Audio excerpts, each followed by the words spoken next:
Good morning and welcome to Atheist Talk on KTNF AM 950, the progressive voice of Minnesota. Good morning to all of you joining us locally by radio and streaming online.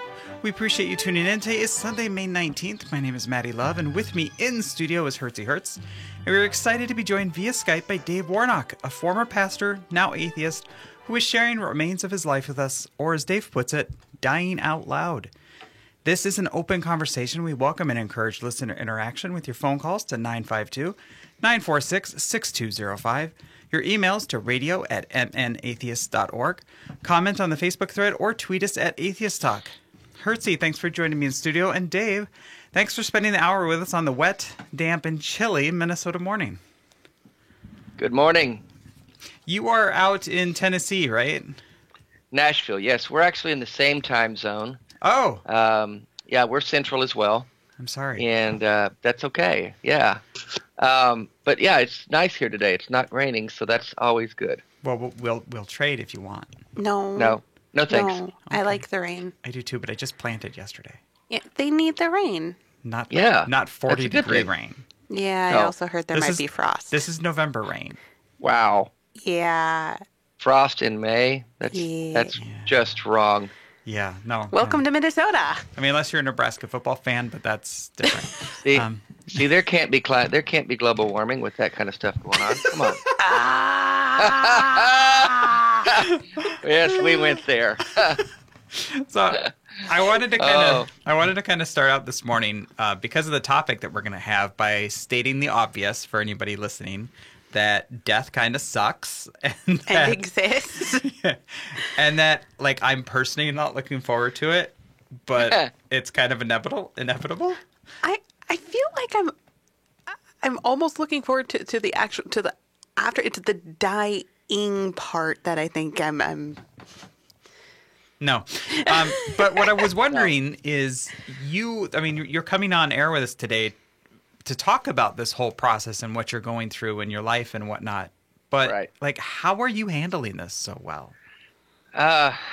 So well, I don't know. I've been asked that a lot, and I've been told how, all that is, how amazing. I really don't know that I'm handling it well. I'm just handling it like I'm handling it. It's just me, and it's my normal. So I don't know what anyone else would do or should do, but for me, it made sense to just accept it and get busy living, because the time is shortened, and we all kind of know we have these theories that time is short, life is precious, and all that. We say those things, but we don't typically live that way. We live as though the days are going to go on ad infinitum.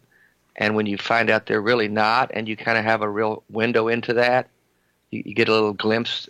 It kind of takes all the unimportant peripheral stuff. It takes it away really quick. At least it did for me. And so my focus became how well can I live as long as I can live well and get busy living. And so the focus hasn't been on the dying, although every now and then my body reminds me that it's going haywire, and so it's a sobering moment. But for the most part, I'd say 95% of my time, I'm very positive and upbeat and loving life.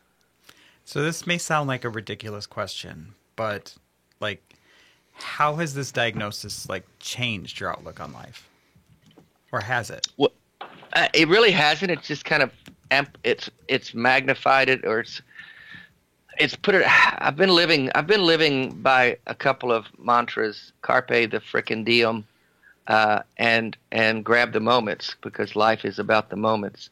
And I've been living that way for several years. I kind of rebooted my life 2 or 3 years ago, and I've been focused on really magnifying the moments in life that are beautiful and making note of them and recognizing them. So this diagnosis, it didn't really change the way I was living. I just accelerated everything, and just put everything else to the side. I quit work. I quit my job. I mean, I was an insurance broker and an independent agent, and so I just basically retired and put all the stuff aside that I didn't want to spend time doing, and now I'm spending time doing what I want to do. Period. So, setting aside the actual having to die die thing, because that, sucks. And that's really shitty. Terrible. Thank you, Sam. But if you could compare like the next 2 years of your life with what the next 2 years of your life would have been had you not received this diagnosis, do you think this diagnosis helped like spark like you to live your life in the way like you talked about these just being mantras that you were trying to live your life as, but were more theories? Like, do you think that it's help you shed parts of like the way society wanted you to live, so you could like do the things you really wanted to do? Yeah, in a way, I think it's a good question. In a way it has, because like I said, I retired, I quit working, most of us spend the biggest part of our time and energy on making a living, so that we can pay bills and eat and those things that are somewhat important. And I got, in a way, I kind of have a gift in that I got to quit doing that. And so it sparked something in me where I am able to, like I said, just accelerate the process that I was living and the things I was focused on, and just put aside everything that didn't contribute to that. And so I'll travel more, in other words. So the next 2 years of my life will look different than they would have with the fact that I'll travel more. I'll spend longer time with people, going to visit them or sitting with them. I linger in conversations longer. I'm not in a hurry to do my own thing. I value the contact with people that a lot more than I used to, if that makes sense. No, that makes perfect sense. Do you ever find yourself in a situation where you're like, the conversation I'm having with this person, or this person isn't somebody that I enjoy being around, and I'm going to shorten this conversation, or I'm going to skip visiting eliminate them altogether. Yes. Yeah. I've quit doing that. And I don't spend time with people I don't want to spend time with, and I don't have to apologize for that. And I don't make excuses for that. I just say, no, I don't want to talk to you. I don't tell them that to their face. I just don't call them back or whatever it is. And it on the surface it may seem rude, and my girlfriend tells me I'm rude about that. But I just, when I'm done, I'm done. We were visiting with someone the other day, and in my mind, okay, this conversation's over. I'm going to go now. Bye. And she's like, what? That was just so rude. But people that know me know that when Dave's done with something, he's done, and he's moving on to the next thing. Because life is short. I don't have time to waste, and that's kind of how it feels now. Yeah, I actually have been going by that philosophy for a while. Good. It's there have been people in my life who, like I had one person I grew up with, and at one point she was like, well, why won't you friend me on MySpace or Facebook or whatever? And I'm like, because I usually keep that for my friends. And she was not thrilled. No. But to be honest, she was also a really terrible friend throughout our childhood. So exactly, the idea that you spend time with people who are poisonous, in a sense, you shouldn't have to do that. No, and there's no rule that says you have to spend time with people that are toxic or that drain you of energy. And for me right now, at this stage in my journey, I do not have the energy to spare.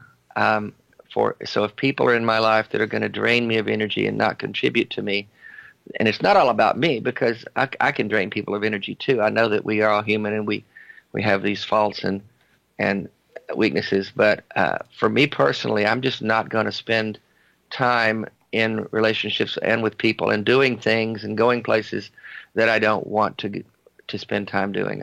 I don't have that to spare anymore. So we've talked about that you're dying, but I realize at no point did we share with the audience like what you're actually dying of, or like what your process is. Do you want to share your diagnosis with the audience? Yes, it's ALS, better known as Lou Gehrig's disease. If your audience is like most people that I've shared that with, most people have kind of a sense of what it's something, they don't really know what it is. They kind of know it's a neurological disease, and it's a fatal disease, but they don't know the details of it, and so it takes Googling typically for people to realize, oh shit, this is really. Oh, I said. I did it first. Okay. Okay, I'll be busy tonight or this Yeah. morning. Massive editing on this. No, it's just something that you don't realize how bad it is until you do a little research. And so, it's a very unpredictable disease. It attacks the body's muscle nerve communication system, and your muscles quit working. And it can start in the hands or the feet or the tongue. Those are the three areas that it seems to attack, and it's in different order with different people. The progression of it is different. It can be slow, it can be fast, and it's average 3 to 5 years of life after onset of symptoms. So the latter part of that life is typically pretty ugly because you lose the ability to do anything whatsoever, and you're just basically, paralysis is pretty much you can't function. So that's kind of the short version of that. We only have about 20 seconds left before we go to break, but how long ago did you receive this diagnosis? It's been about 3 months now. Oh. All right. Well, we are going to go to break on that. When we come back, we're going to have some more sobering, but also happy, fun discussions too, I hope. Maybe. I don't know. Please stay with us through the break. Kurtzy and I will return to Atheist Talk with our guest, Dave Warnock. You're listening to AM 950 KTNF, the progressive voice of Minnesota.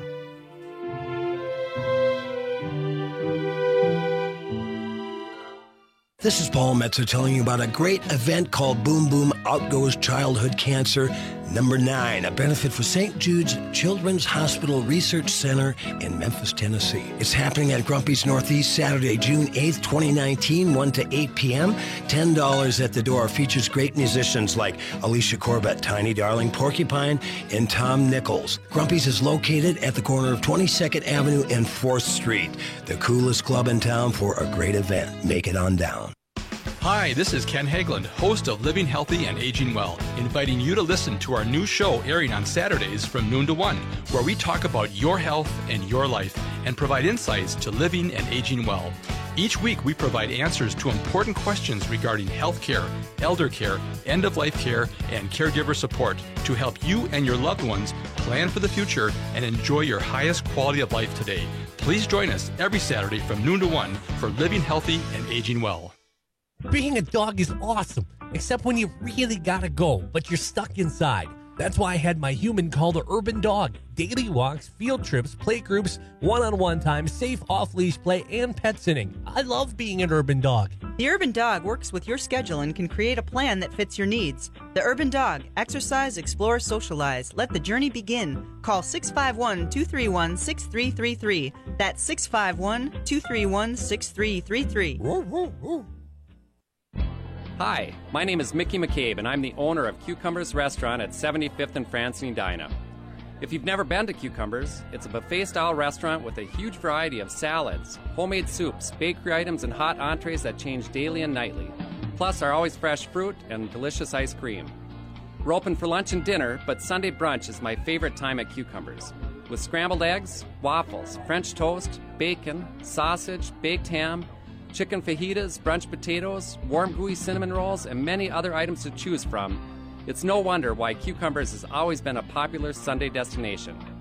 So whether you're looking to skip Mass, someplace to go after Mass, or just great food to maintain your Mass, Cucumbers is the answer to your prayers. Bring in your church bulletin or Minnesota Atheist newsletter and receive a $2 discount off the buffet price. Cucumbers, one heavenly buffet at 75th and France in Edina. Don't believe in God? Join the club. Humanists, atheists, and freethinkers have joined the American Humanist Association since 1941 to advocate for progressive values and equality for non-theists in America. Located in Washington, D.C., the American Humanist Association lobbies Congress on humanist issues, protects the rights of atheists in the courts, and supports more than 140 local chapters. Visit us at AmericanHumanist.org or find us on Facebook and Twitter to learn how you can join the club today.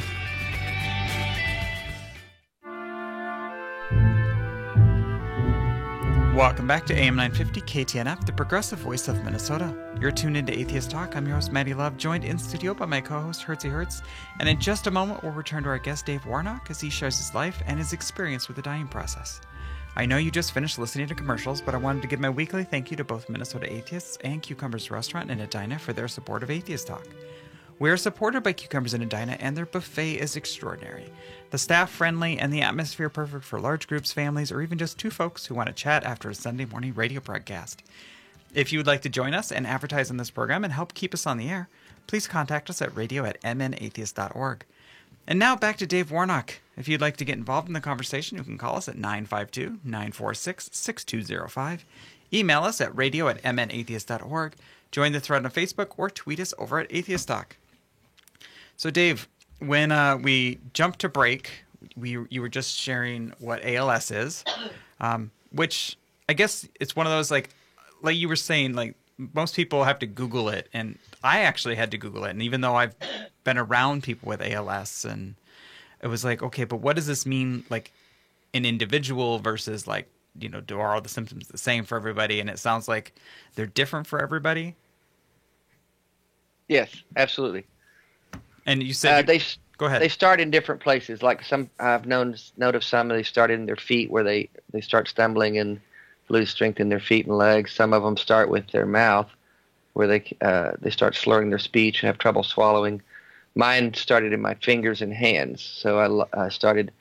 First thing I noticed was a difficulty forming certain letters and numbers in small spaces, like filling out forms in my insurance business. And so I started, you know, it's the kind of thing where gradually you see this and you see that and you think, well, that's weird. And then you start maybe exercising more because you thought you're getting soft and getting old and all that stuff. And then singular moments stand out when you can't grip a bowling ball or a golf club and things like that. So symptoms went on for the better part of a year before I got the final diagnosis.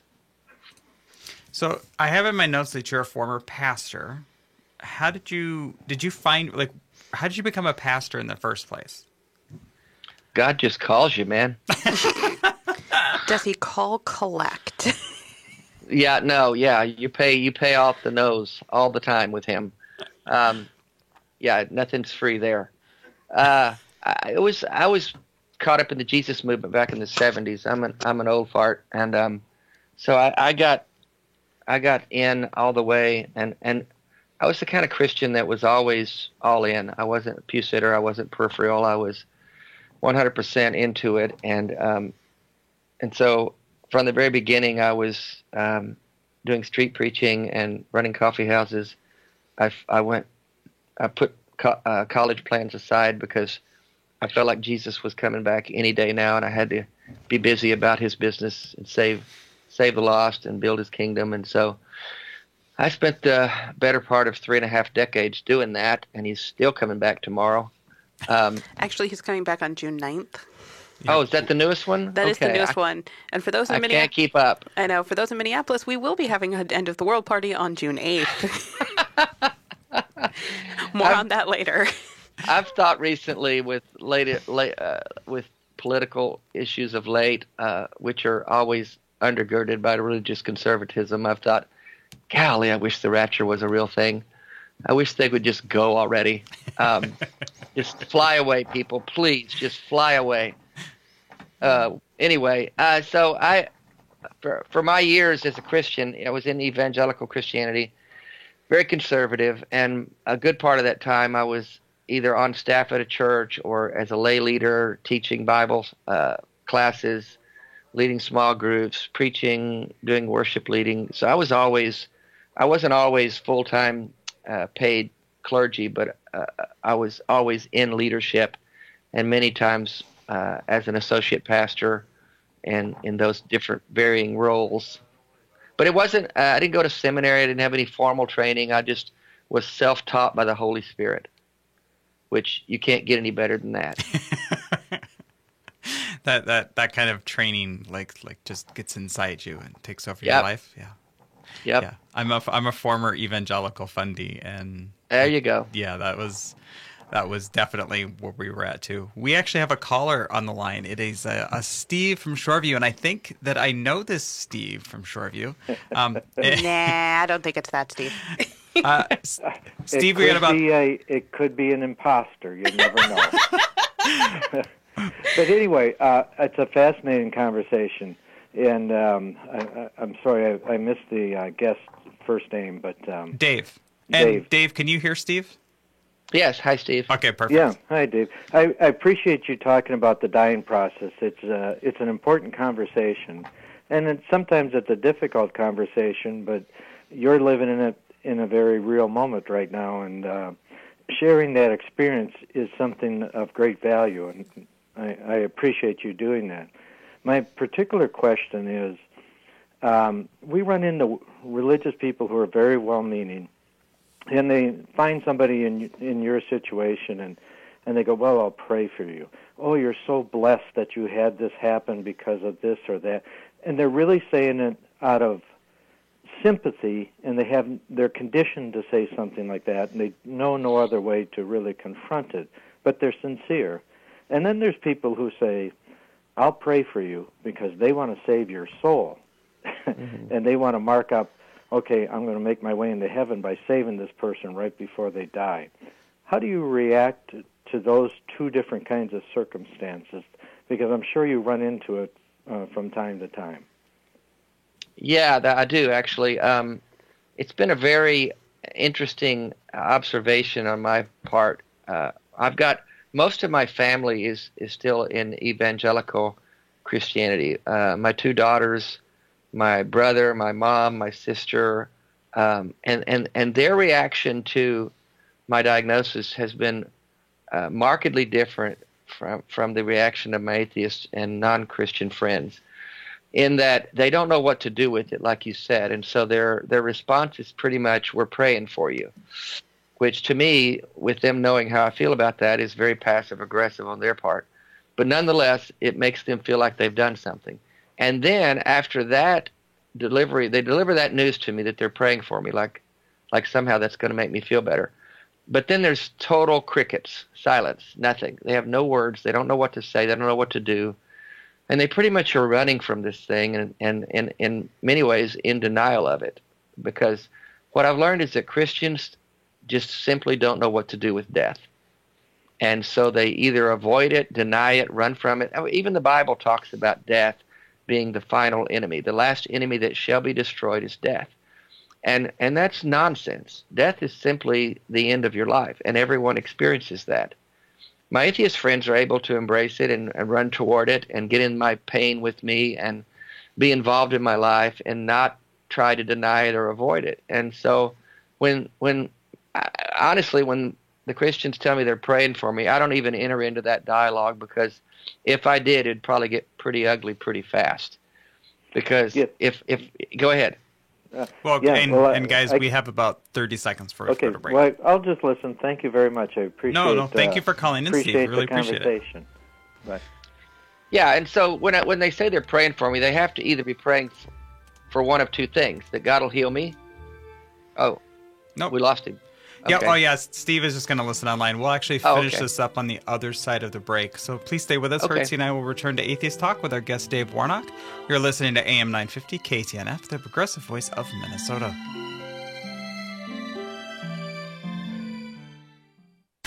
This is New Beginnings, hosted by award-winning broadcaster and speaker Freddie Bell. Freddie, this generation of the baby boomers, people are living longer, so the baby boomers are taking care of elderly parents. Let's talk about your health, and specifically, let's talk about Medicare.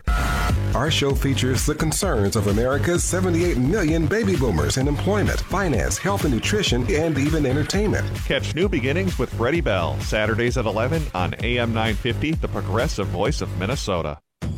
Native Roots Radio is proud to announce we've added an extra hour. Yeah, Chushke, 1 hour goes by too fast. That's right, Uncle Curtis. I'll have extra time to share important information about our secret animals. And report national and native news from all over the country and Canada. This new hour is sponsored by Robbins Kaplan LLP, dedicated to redefining excellence for high-stakes litigation representation in Indian country. We are awake. Connections Radio Show is all about tapping into our hardwired hunger to connect. We examine meaningful connections to ourselves, our community, and the world around us. By opening the door to innovative insights by a wide variety of interesting guests, we'll make the connections to something bigger than ourselves. Join me, Lori Fitz, your host of Connections Radio Show, and together we'll make the connections. Saturday mornings at 9 a.m. on AM 950, the progressive voice of Minnesota. Atheists, secular humanists, and free thinkers. Here you are listening to the Minnesota Atheists Talk Radio Show, Atheist Talk. We hope you are enjoying it. If having a frankly atheist perspective on the radio waves appeals to you, please consider making a contribution to our radio fund. Our contract came up for renewal, and we need your help if you want the program to stay on the air. That will make sure that you can continue to have opportunities to hear interesting speakers with non-religious perspectives, and you can call up and ask them questions too. Get the details on our website at minnesotaatheists.org, where you will find buttons to make it easy to make a secure donation through PayPal. Or, if you have a business and would like to reach an intelligent, progressive audience, please contact us through our website. That's minnesotaatheists.org. Or call us at 612-588-7031. If you are interested in us, we are interested in you.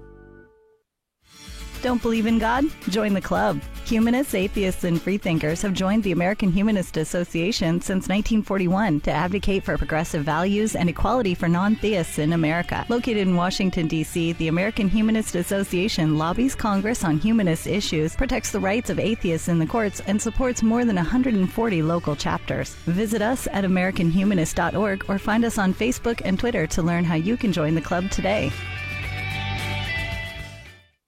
With your AM 950 weather, I'm Sam Turnberg. Today we got rain with a high near 44. Tonight's cloudy with a low around 36. Tomorrow sunny with a high near 62. Tuesday showers with a high near 57. And Wednesday chance of thunderstorms with a high near 73. The Eat Local Minnesota Restaurant of the Week is The Great Wall. The Great Wall has been providing a delicious taste of authentic Chinese cuisine since 1981. Specializing in Szechuan and Peking dishes, stop by their Edina location or call for takeout. See the full menu at greatwallrestaurant.us.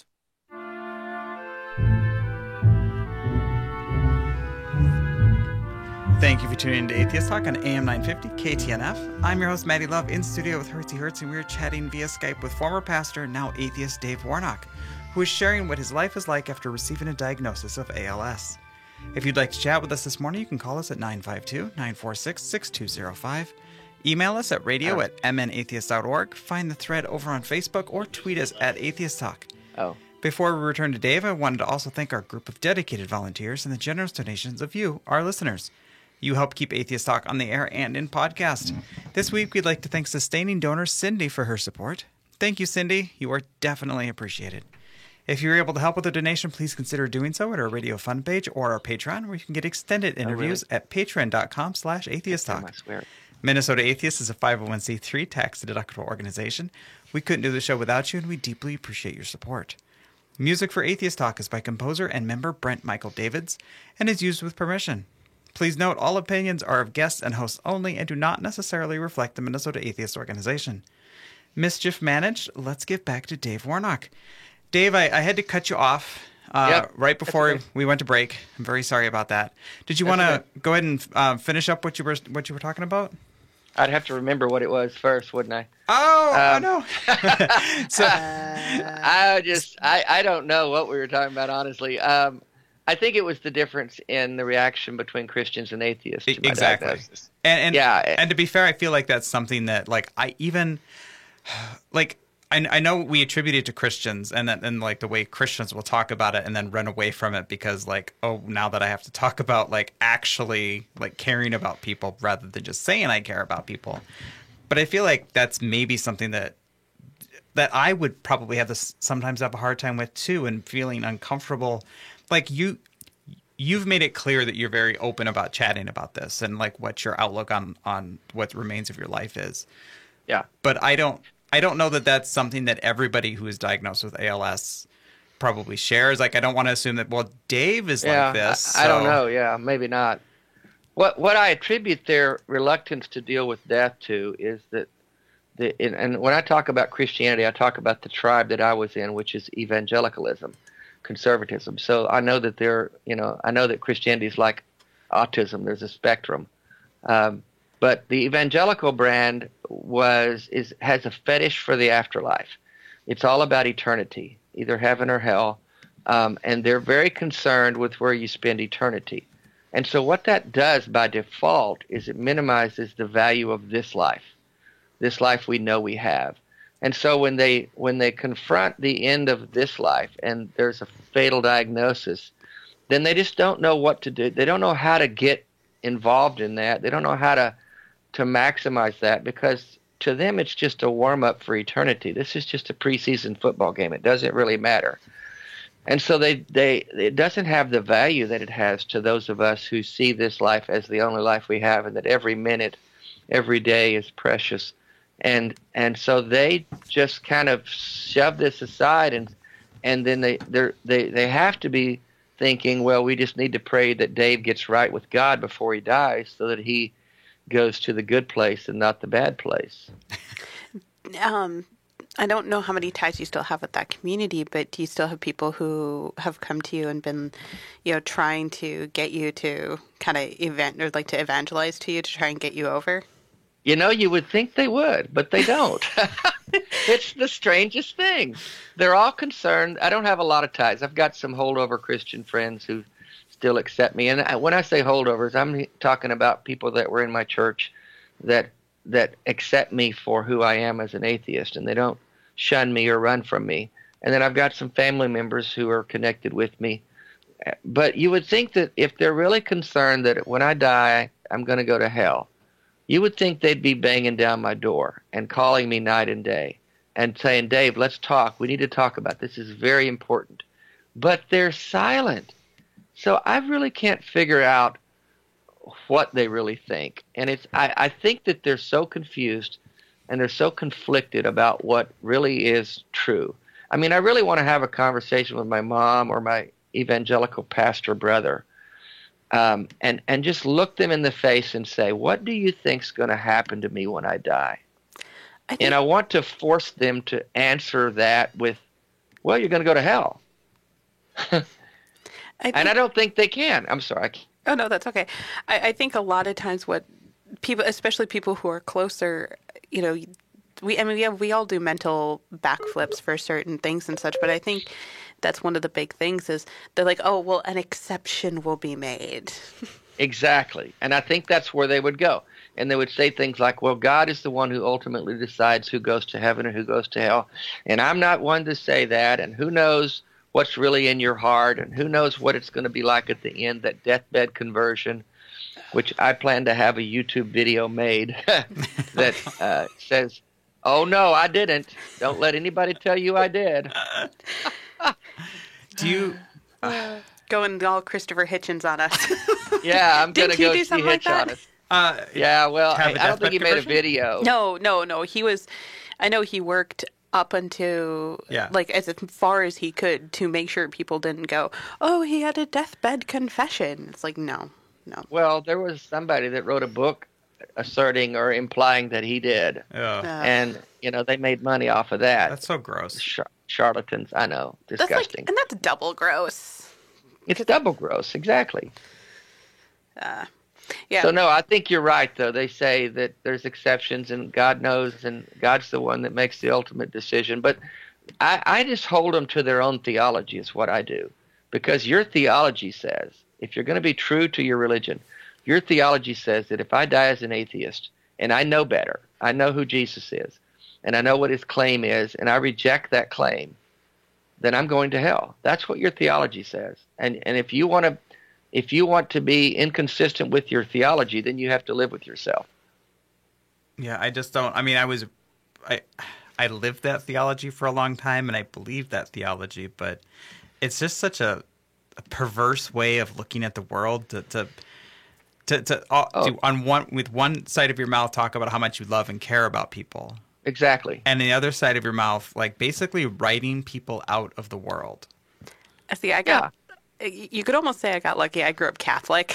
Also, Maddie's met my parents. They're even back then they were very liberal Catholic. So Catholicism kind of created like a backup for this, because the truly bad people, they go to hell, and then if you just don't believe, you went to purgatory. Purgatory. Yeah. However, even that has its own, because I met this person when I was 16 who was like this amazing and wonderful person. They were also a Wiccan. And they're going to hell. Well, except for that, no. You just don't know which one. No, they went to purgatory. Purgatory is hell light. Yeah. Basically, it's not quite so bad, because all you're dealing with is the not having God with you. Right, and it's like a temporary thing, right? Yeah. So there's actually a point where, because there was a prayer that would release, X number of souls from purgatory. Oh my God. And I would be sitting on the bus, and I would be sitting, and I would be doing it. And there was a point where I was kind of like, this is asinine. What the heck am I? There was a couple of points I was like, this is ridiculous. What am I doing? I know. Yeah, when we stop and look at our religion from another angle instead of from being immersed in it, we start thinking, my goodness, how ridiculous was that thing I believed?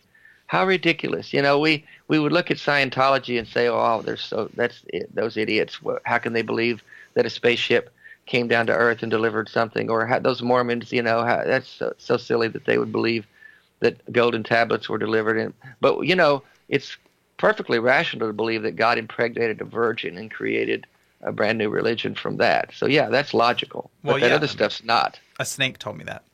That's right. So I guess what was your deconversion story like? Like, how did you go from being? I'm assuming that your deconversion happened before your diagnosis. Yeah. It's been about 8 years since I've been out of Christianity. I had a staff position at a church, and I was leading one of their satellite congregations, and I'd done that for a year or two, and got crossways with the pastor because he's a manipulative narcissist, and he and I just did not get along well. So he fired me for the sin of independence. And when that happened, my two older daughters are married to men at the time that were interns in their program to be young up-and-coming pastors. And he essentially turned them against me, and my daughters began to shun me and my wife. I was still married at the time too. And so that began a process, a very painful process of me. I mean, we went several years without contact with our daughters, and had a couple of grandchildren at the time, and so there's a very painful process of me looking for help from God, because I was still a faithful Christian when this happened, and that began the process in me of really asking some hard questions that I'd never asked. And usually, when people deconvert, it's a series of events or things in life, like a 1,000 cuts, a death of 1,000 cuts, and so that was the case with me. Over the years, things wouldn't add up, and I would push it down, and another question would surface. It was like a game of whack-a-mole. You knock one down, another one pops up. But so I finally hit the point where I said, you know what, I'm going to really examine this thing. God, you're not anywhere to be seen. You're not anywhere to be heard. You're not helping me with anything real in my life. And I'm just going to really examine this thing I've been believing my whole life. And when I did that, and I put everything on the table, and nothing was off limits, and no question was out of bounds, it over the course of a couple of years, and it was a long process. It wasn't quick. I came to the conclusion that, wow, he's not there, and he never has been. And it was that final for me. It wasn't. I didn't wake up the next day and think, oh well, maybe I just had some bad pizza, or it was a final conclusive end for me. And at that point, I realized there is no God. There never has been a God, and I've believed a fairy tale my whole life. Did the response from any of your family members surprise you? Like you said that your daughters kind of like cut you out of their life, but like, did all your family react the same way? No, different reactions. Several of them. My brother tried really hard to reconvert me. We had a couple of big, long, hard conversations the first year or two that I was out. He was convinced he could convince me that I was missing it and I needed to return to God. And my daughters continue to pray for me to return to God. They still don't have a relationship with me. It's beginning to loosen up a little bit since this diagnosis, as you would think it would, but still there's not relationship there. But my other family members just kind of keep their distance from me. They just don't know what to do with me. And I think the reason for that, and I've experienced that from other friends of mine have experienced that, when they know someone like me and they know me well, and my friends are the same way. I've got some that still relate with me, but many of them just leave me alone. Because they know how serious I was about my faith. They know that it wasn't just a light thing for me. It was my life. And if that can happen to me, there's this thing in them that wonders, wow, that could happen to me, and it could cost me way more than I want to pay. I better just stay away from this subject altogether. Because I think there's that fear in many Christians that it might not be true. Oh, and if it's not, then I'm messed up. Got to jump to break. We'll return right after the short commercial break. You're listening to Atheist Talk on AM 950 KTNF. I'm Candy Brothel, publisher of the Twin Cities edition of Natural Awakenings magazine and host of Green Tea Conversations, a new show for people who are on a journey to take responsibility for their health and play a more active role in their family's well-being. Join me every Sunday at 10 a.m. as I interview local experts who share the latest in natural holistic approaches in a fun and informative way. So grab a cup of tea and join the conversation as we awaken to natural health. Visit us at naturaltwincities.com. Habitation Furnishing and Design is simply the best furniture design studio in the Twin Cities. What is a furniture design studio? It's a place where you'll find professional interior designers who are there to help you select the perfect furniture. A single sofa or an entire home. Our designers love making spaces exceptional. When you're shopping for furniture, it makes sense to talk to a professional. Habitation Furnishing and Design, 4317 Excelsior Boulevard in St. Louis Park. Hi, my name is Mickey McCabe. I'm the owner of Cucumbers Restaurant at 75th and France in Edina. Many who have dined at Cucumbers are of the opinion that our buffet has evolved from an older, more country-style buffet. They look at our 50-foot salad bar and can imagine a smaller ancestor with far fewer choices. An ancestor that didn't offer as many hot selections or have a bakery with fresh-baked muffins and breads. Didn't offer homemade soups and lacked the fresh fruit and ice cream bar that Cucumbers customers have grown to love. But some will say, where are the transitional buffets? In addition, they look at everything that we offer and say that Cucumbers is irreducibly complex. If you were to move just one of our offerings, the entire buffet wouldn't function. Well, I would like to think that Cucumbers was intelligently designed, since I helped design it. But at the same time, it truly is an evolutionary step up the buffet ladder. And as always, if you bring in your Atheist newsletter or church bulletin, you will receive a $2 discount off the buffet price. Cucumbers, one heavenly buffet at 75th and France in Edina. I've never met another atheist. Sure you have. Non-believers make up 12% of the population. Then where are they? You can meet us at book clubs, pub crawls, discussion groups, movie nights, monthly meetings. Okay, I get it. How am I going to keep track of all this? Easy. Sign up for Minnesota Atheist Meetup Group and subscribe to AWE. What's a meetup group? Meetup is an online networking site that helps people build communities. We have over 700 members with at least 2 events every week. And what is AWE? It stands for Atheist Weekly Email. It comes out every Friday and lists everything that's going on. How do I sign up? Go to the Minnesota Atheists website, minnesotaatheists.org. On the left, click on the words Get Awe-Inspired. And for the meetup? Look for the red meetup badge on the right. Above it are the words, click here to check out the meetup group. I'm sold. Minnesota Atheists, Meetup, and AWE. What's that website again? minnesotaatheists.org.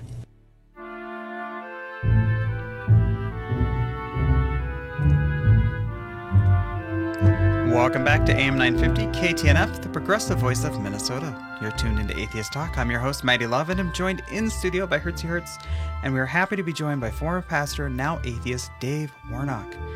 Dave, we were chatting before I once again cut you off as we went into break about how your family was handling your deconversion process. Did you want to? I can let you wrap that up. I'm sorry. No, that's fine. You kind of have to cut me off. I'm quite verbose. We enjoy that, though. I think that pretty much we pretty much wrapped it up. They just, like we were talking about, they don't know what to do with someone who was very devout, who's lost their faith altogether, and they have to put it in what I think the Christians do. They put us in one of several categories. Either we're mad at God and we're just angry because he didn't do something for us like that he wanted him to do, or whatever, we're having a hissy fit when we're just mad at God. Or we just want to sin. We just want to do all the sins, and so we're running from God. They can't conceive of the fact that we just simply do not believe anymore, and that scares them. That's my opinion. Do you think any of them view your current diagnosis as a punishment? Here's the thing about that I think makes my situation a little bit unique. There are many Christians who would definitely go there immediately. See what happens when you let go of God? See what happens? You open the door to the enemy, and he comes in. But with me, one of my daughters has a very serious stage 4 cancer, and she's had it for 3 years. She's struggled. She's been battling it in remission and back and forth and so on. And she's a very devout believer, very strong Christian, very fervent in her faith. So if they put me in that category of God's judgment, then what are they going to do with her? Yeah. So the people that are in my family or that know me well really can't go there if they're going to be intellectually honest, which may be something they don't really do a lot of. But nonetheless, they can't really put me in that category because then they don't have anything to do with her. See, I'm going to be a little mean, Dave. I'm sorry. To me, that just means a lack of thinking because God is testing her and punishing you. It's very obvious difference. It's very obvious. I know. I don't know how I missed that. It's so obvious.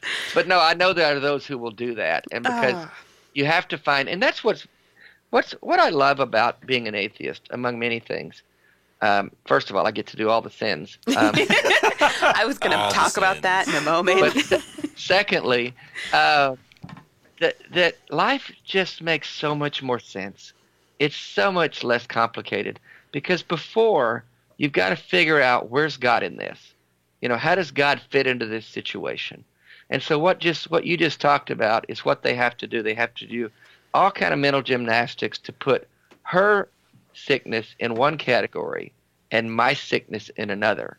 And so with me, it's just, this happened. This is how life is. Life is random and chaotic, and this is what happened. Life pretty much works like it would if there were no God. And it just makes life so much simpler to deal with. You don't have to figure out where God is in the equation, because he's not. So you did mention one of the things that makes me laugh a lot with Christians when they're talking about atheists. It's, you want to do all the sins. I'm like, how many times do we see these people who are pastors, senators, House representatives, the Catholic Church? Oh my God! Don't get me started. And now with that the one. evangelical churches is coming out. Oh yes, I think I heard from somewhere. I can't remember where, but somebody was talking about how it was like Franklin Graham's grandson. I don't know. Yeah. Somebody in the Graham family who has actually been trying to get this out, and it was like, you think the Catholic Church is bad. See the evangelicals now. Or just as bad. And there's people who are, back and forth as to, well, the Catholic Church is worse because this, or the evangelical. No, I don't care about that. Theistic religious power structures. Exactly. That's, But my favorite thing with this is I'm like, all of you do all of this, a lot of the sins. You just ask for forgiveness, so it's magically They're projecting okay. on us. Exactly. Yep. It's like, I just don't have the guilt when I go and find somebody I'm attracted to and have sex with them. That's okay for me to do. Of a consenting age and... Well, yes. Well, in this hypothetical situation, 100% legally consenting, etc. Right. That's implied. But yeah, that's the thing. We're no better or worse people. And I'm kind of on a mission to sanitize the word atheist. For a long time, I used the soft A, agnostic, to describe myself. But now I just boldly say I'm an atheist. It simply means I don't believe in a God, period. End of sentence, full stop. And I want people to see that atheists are good people, that we're not any different, that there's good people and bad people on both sides. Well, in fact, no, that's not even true. It's just that we all have good and bad in us. And we all do good and bad things. We all make good choices and bad choices. But the people in my life who are atheists and ex-Christians, which comprises the bulk of my close friends circle now, are kind and generous and compassionate and loving and good, solid people. And we're actually going to make a documentary and do some filming and conversations about this and show the people. I have some friends of mine who I'm actually living in their home who are atheists. They open their home. They don't have a big fancy home. They just said, come stay with us. We don't think you need to live alone anymore. Don't pay the money for an apartment. Spend that money on travel and come live with us, and we'll be there to help take care of you as things get bad. That's the most kind, loving thing.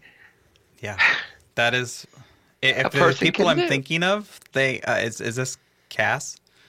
Yep. Yeah, Cass is pretty awesome. I had Cass over on my own podcast, and yeah, it's such a. I have found since leaving the church more love and support from atheists, and I feel like it's coming from a place where they're not expecting a reward.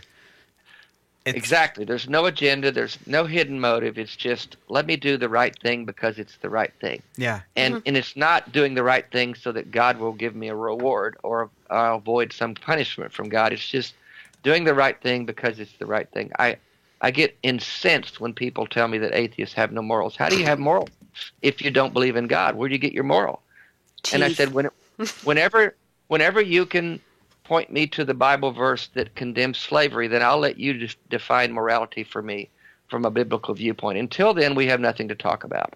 Yeah, I think that is dead on. I have you only now for less than a minute. I know. And I'm really bummed about that. I am too. Tear. I feel like we could talk the rest of the day. Well, probably. If you want to stick around, we could record some bonus content for our Patreon listeners. We could do something, yeah. I think we got breakfast lined up here, but we could do some more stuff if you want. Oh well, I don't want to impede on the rest of your Sunday, and I am going to have to unfortunately let you go. Thank you for tuning in to Atheist Talk. We'd love for you to join us again next Sunday. And remember, if you miss an episode live, you can always catch the podcast available on Apple Podcasts, Stitcher, Spotify, or your favorite podcasting app. I'm proud to be on the air with Minnesota Atheists and hope you enjoyed the show. The show depends on the generous support of our members, sponsors, and donors. Please consider supporting the show through the donation link at mnatheist.org. This has been Atheist Talk on AM 950, KTNF, the progressive voice of Minnesota.